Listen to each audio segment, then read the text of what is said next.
জানিয়ে দেন কুল হুয়াল্লাহু আহাদ আল্লাহুস সামাদ লাম ইয়ালিদ ওয়া লাম ইউলাদ ওয়া লাম ইয়াকুল লাহু কুফুয়ান আহাদ।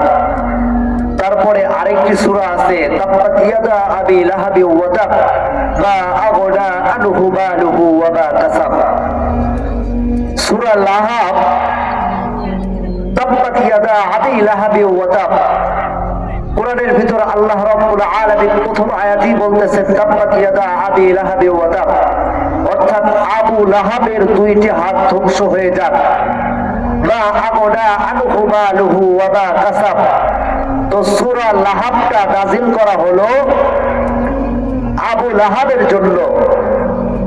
আর কুল হুয়াল্লাহু আহাদ আল্লাহুস সামাদ লাম ইয়ালিদ ওয়া লাম ইউলাদ ওয়া লাম ইয়াকুল লাহু কুফুয়ান আহাদ। প্রত্যেকটা আয়াতের ভিতর আল্লাহ তাআলার নাম উচ্চারিত হচ্ছে।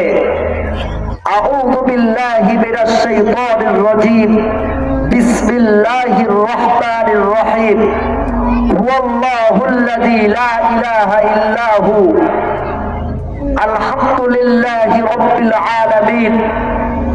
প্রত্যেকটা জায়গায় আল্লাহ তাআলার নাম বেশি, আল্লাহ তাআলার সিফত বেশি। আমার আপনার দিলের ভিতরে একটা জিনিস জানা দরকার, যে আল্লাহ আমার রব, যেনার একজন ফেভারিট নবী ছিলেন, যেনার নাম হযরত মুহাম্মদ মুস্তাফা সাল্লাল্লাহু আলাইহি ওয়াসাল্লাম।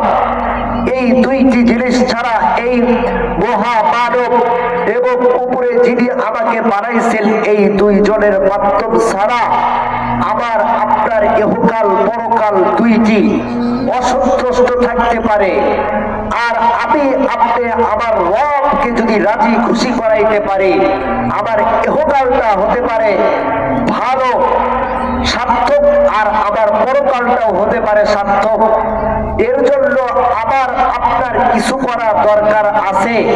কারণ আমি আপনি যেই জায়গাটা চাষ করি, নিজস্ব একটা জায়গাতে আমি যেই এত চেষ্টা পরিশ্রম করে ফলন করলাম, ইতিমধ্যে আমার একজন ভাই এসে যদি ফলনটা নষ্ট করে দেয়, সেই ফলনে নষ্ট হওয়ার পর আমি আপনি, আমার যদি নিজের ভাই হয় তাহলেও আমি তাকে ছাড়বো না।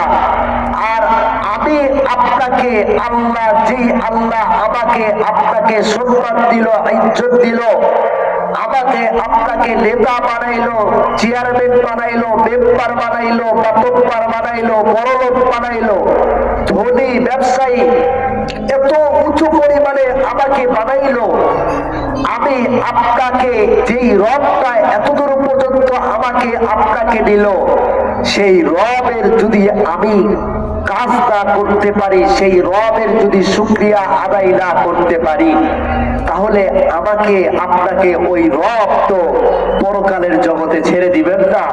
আমার আপনার জন্য তো সেই নবী সুপারিশ করবেন না। আমি আপনি এই দুনিয়াতে বেঁচে আছি, আমি আপনি কখন মারা যাব তার কোনো গ্যারান্টি নাই।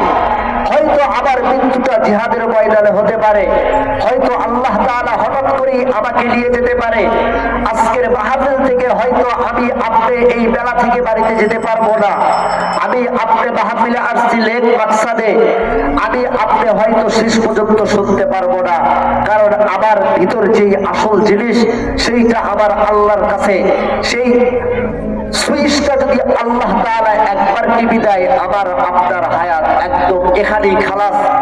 আমি আপনি কবরের জগতে চলে যাব, আমার নিঃশ্বাসটা বন্ধ হয়ে যাবে, আমি আপনি আর কথাও বলতে পারবো না। দুনিয়াতে এত বেঁচে থাকার পরে এত বাতকবাড়ি করলাম, এত অহংকার করলাম, আমার আপনার এই অহংকারের কোনো মূল্য আসবে না। আমি আপনি কবরের জগতে যাওয়ার পর যখন আমাকে ফেরেশতারা জিজ্ঞাসা করার জন্য আসবে, আমি একটা প্রশ্নের উত্তর দিতে পারলাম না।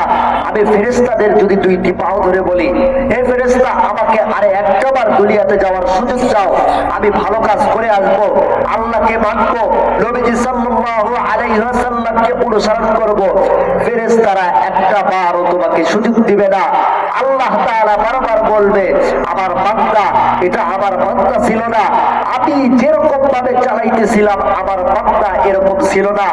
আমি আপনি এই দুনিয়াতে বেঁচে থাকলাম, আবার আপনার একটা জিনিস ফলো করা দরকার, আকাবিররা কি করতেছে, অন্যের ভাই কি করতেছে, আমার বড় ভাই কি করতেছে, মসজিদে 5 ওয়াক্ত হুজুররা ডাক দিতেছে, হাইয়া আলাস সালাহ হাইয়া আলাল ফালাহ, ফজরের সময় আল্লাহুম্মা আজিরনি মিনার নার, বারবার বলতেছে, মিনার নার বলতেছে, আল্লাহুম্মা আজিরনি মিনার নার, বারবার বলে বলে ডাকতেছে।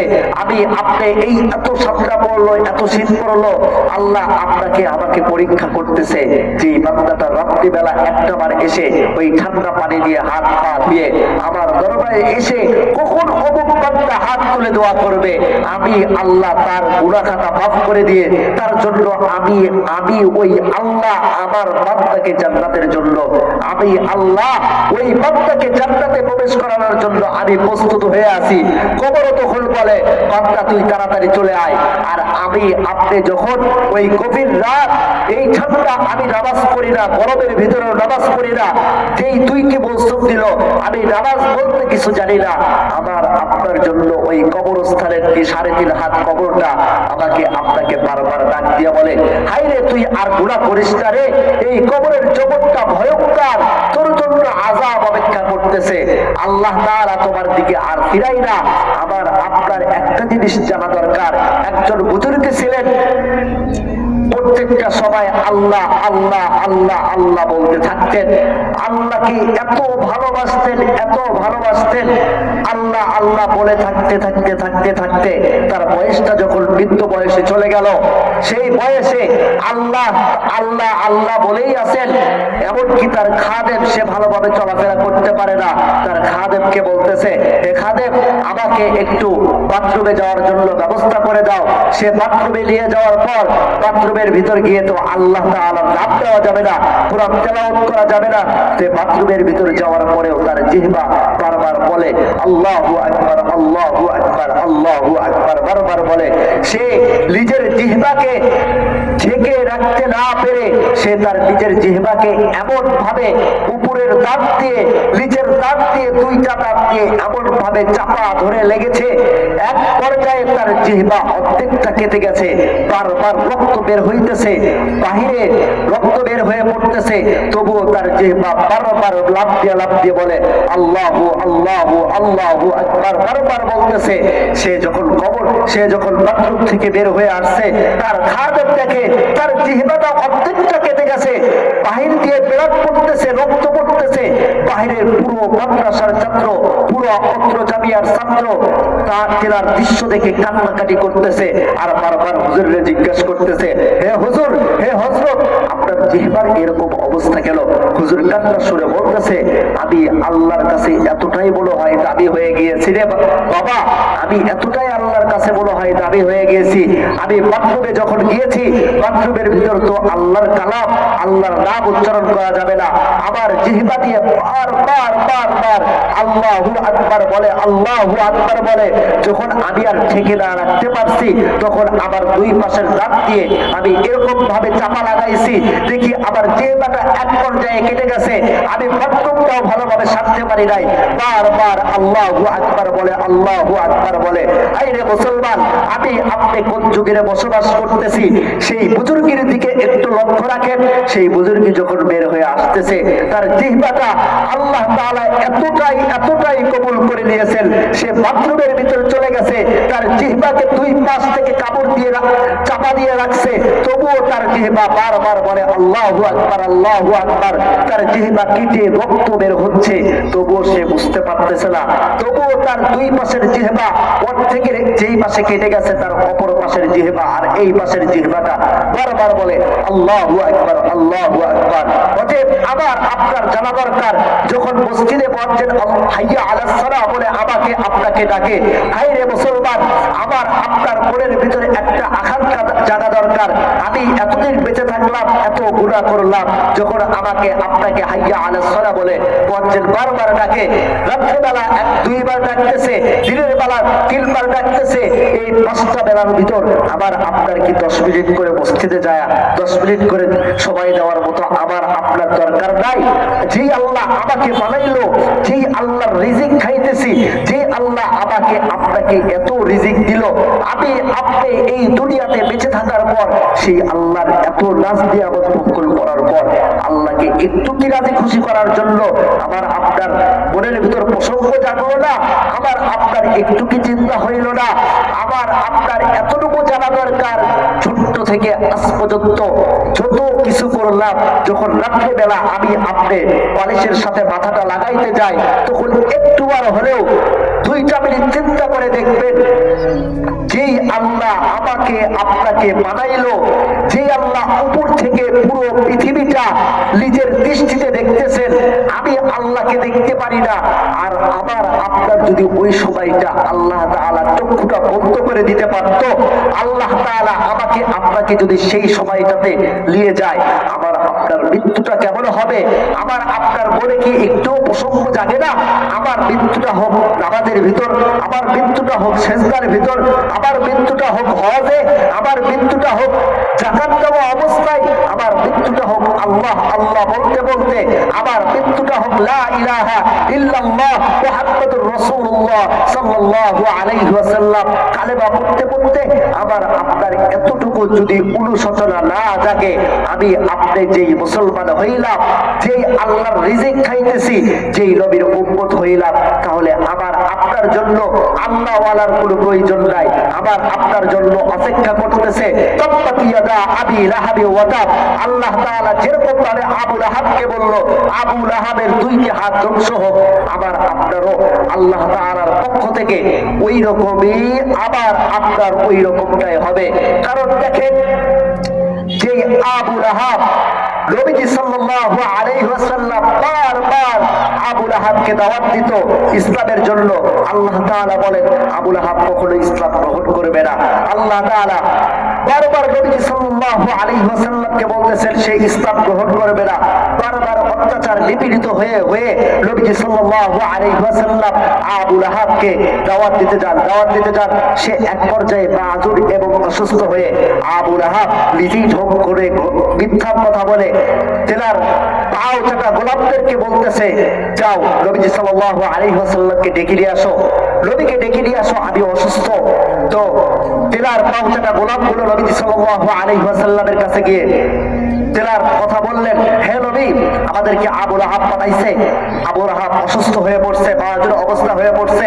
তো নবীজি সাল্লাল্লাহু আলাইহি ওয়াসাল্লাম দেখেন কতটা নম্র বিনয়ী, নবীজি সাল্লাল্লাহু আলাইহি ওয়াসাল্লাম যাওয়ার জন্য প্রস্তুত ছিলেন। আবু লাহাব ইতিমধ্যে কত বড় একটা শয়তানি বুদ্ধি করে রেখেছে, রাস্তার ভিতর 3টা কূপ খনন করে রেখেছে, যে নবী আবার বাড়ির সামনে চলে আসবে, বাড়ির সামনে আসার পর এই কূপের ভিতর পড়ে যাবে, আমি উপর থেকে পাথর নিক্ষেপ করে নবীকে হত্যা করে ফেলবো। দেখেন উপর দিয়ে তিনি এরকম ভাবে রাস্তার ভিতর কূপ খনন করে রেখে উপর দিয়ে খড়ি চাপা দিয়ে রাখছে, যে যেন বোঝা না যায় নবী আসবে, কূপের ভিতর পড়বে, পাথর দিয়ে হত্যা করে ফেলবে। কিন্তু না না না না, আল্লাহ তাআলার পরীক্ষাটা বড় পরীক্ষা। যখন নবী সাল্লাল্লাহু আলাইহি ওয়াসাল্লাম সেখানে চলে আসছে, আসার পরে নবী সাল্লাল্লাহু আলাইহি ওয়াসাল্লাম যখন তেনাকে দাওয়াত দিতে গেছে, দাওয়াত দেওয়ার পরে তিনি তখন ওই কূপের কাছে, কূপের নিকটে চলে গেছে। কূপের নিকটে চলে যাওয়ার পর তেনাকে ফেরেশতারা হাতটা ধরে বলছে, নবী আপনি ওই দিক যায়েন না, এই দিক দিয়ে চলে যান। যখন সে ভিতরে চলে গেছে, ভিতরে যাওয়ার পরে দেখে আবু লাহাবের সামনে যখন নবী আসছে, নবী জিজ্ঞাসা করছে, হে আবু লাহাব, তুমি বলে অসুস্থ? তো আবু লাহাবের দিকে তো চুপটা গরম হয়ে গেছে, কিরে নবী এখনো পড়ে নাই, মুহাম্মদ এখনো কূপের ভিতর পড়ে নাই, মুহাম্মদ কূপের ভিতর না পড়ে আমার কাছে কেমনে চলে আসলো? তখন তাকে মিথ্যা কথা বলছে, হ্যাঁ আমি অসুস্থ। নবীজি সাল্লাল্লাহু আলাইহি ওয়াসাল্লাম তাকে বলে সেখান থেকে চলে গেছে। এই পর্যায়ে আবু লাহাবের মাথা গরম, নেতার মাথা গরম, মাথা গরম করে রাস্তার ভিতর ঘুরতে ঘুরতে এক পর্যায়ে নিজের কূপের ভিতরে নিজেই চলে গেছে। যে খাবা বানাইলো, যে পুকুর বানাইলো, সেই কূপের ভিতরেই সে পড়ে গেল। পড়ে যাওয়ার পর এত দড়ি, এত লোকজন, এত কিছু তাকে তোলার জন্য ব্যবস্থা করতেছে, কিন্তু কেউ তাকে তুলতে পারে না। দড়ি দেয়, সুতা দেয়, তবুও সেগুলো ছিঁড়ে পড়ে যায়। তাও আবু লাহাবকে তোলার কোনো ক্ষমতাই হচ্ছে না। ইতিমধ্যে আবু লাহাব বলছে, আমার নবী মুহাম্মদকে ডেকে আনো, মুহাম্মদকে ডেকে আনো, মুহাম্মদকে ডেকে আনছে। দেখেন নবীজি সাল্লাল্লাহু আলাইহি ওয়াসাল্লাম কতটা বিনয়ী, কতটা বিনয়ী। মুহাম্মদ আসার পরে আবু লাহাবকে বলছে, হে আবু লাহাব, আমি তোমাকে তুলতে পারি, তুমি ইসলামটা গ্রহণ করো, লা ইলাহা কালেমাটা পড়ো, কালেমাটা পড়ো। তখন সে বলছে, আমি কালেমা পড়বো, আমাকে একটাবার উঠান, এরপরে আমি কালেমা পড়বো। তো দেখেন নবীজি সাল্লাল্লাহু আলাইহি ওয়াসাল্লামের কতটা ক্ষমতা আল্লাহ তাআলা তার ভিতর দিয়েছেন। নবীজি সাল্লাল্লাহু আলাইহি ওয়াসাল্লাম হাত দিয়েছেন কুবের ভিতর, হাত দেওয়ার সাথে সাথে সেই নবীজি সাল্লাল্লাহু আলাইহি ওয়াসাল্লামের হাত ধরে আবু লাহাব উপরে চলে আসলেন। সুবহানাল্লাহ।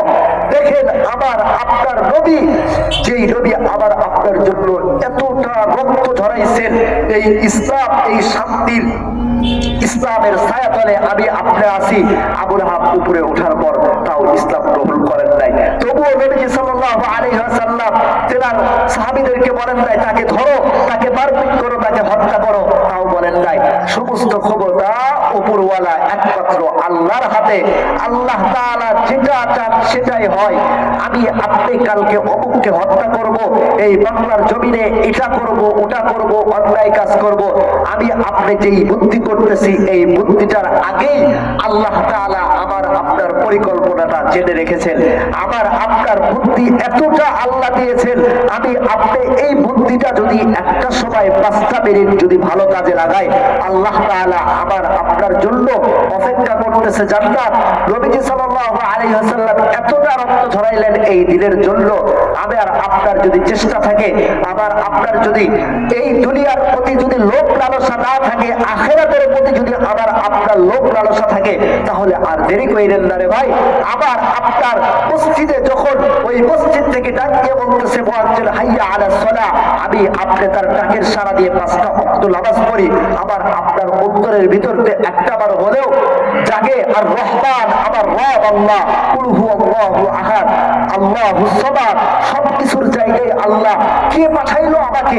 আবার আপনার চিন্তাটা একটা জায়গায় দরকার, কে আমার মা, কে আমাকে, আমার মা ছিল, আমার বাবা ছিল, কিন্তু আমার বাবার বাবা কে ছিল? আবার আপনার দুনিয়াটার এই মালিকটাকে, এই দুনিয়াটা কে চালাচ্ছে? সূর্য দিচ্ছে সকালবেলা, বিকালের দিকে সূর্য ডুবায় দিচ্ছে। আবার আপনার অসুস্থ হয়ে পড়তেছি, আমি আবার সুস্থ হয়ে যাচ্ছি, এটার পিছনে কে লেগে আছে? রাত হচ্ছে, গরমের দিনে গরম পড়তেছে, শীতের দিনে শীত পড়তেছে। আবার মসজিদের ভিতর আমি আপনি যখন যাই, কাকে সিজদা করতেছে মানুষ, কার জন্য ইবাদত করতেছে? এই শীতের ভিতর ওযু করে মসজিদের ভিতর আল্লাহকে সিজদা করতেছি, এটার পিছনে কে লেগে আছে? এটার মালিকটাকে আমার আপনার তো মনের ভিতরে একটাবার হলেও চিন্তা ভাবনা করা দরকার। এই আজব একটা দুনিয়ার মালিকটাকে, এই মালিকটাকে আমার আপনার একটা জিনিস, এই জিনিসটা যদি খেয়াল রাখি, আমার আপনার জন্য আল্লাহ তাআলা বানিয়ে রেখেছেন, ফাদখুলি ফি ইবাদি ওয়াদখুলি জান্নাতি, আমার আপনার জন্য জান্নাতটা অপেক্ষা করতেছে। আর আমার আপনার যদি এই দুনিয়ার প্রতি লোভ লালসা থাকে, অন্যায়ের প্রতি আকাঙ্ক্ষা থাকে, দ্বীনের পিছনে লেগে থেকে দ্বীনকে পথ থেকে বিলুপ্ত করতেছি, ইসলাম থেকে বিলুপ্তর পথে করতেছি, তাহলে আমার আপনার জন্য অপেক্ষা করতেছে ইল্লা জাহান্নামা কানাত মিরসাদা, জাহান্নামটা অপেক্ষা করতেছে। তাই আর দেরি কইরেন না। আমার আপনার যেই জগৎটায় বসবাস করতেছি, আমি আপনি যেই জগৎটাতে বসবাস করতেছি, আমার আপনার জন্য একটা জিনিস খেয়াল রাখা দরকার, দুনিয়ার প্রতি লোভ লালসা বাদ দিয়ে আখিরাতের প্রতি লোভ লালসা করেন। দুনিয়াটাও সার্থক করেন, আখিরাতটাও সার্থক করেন।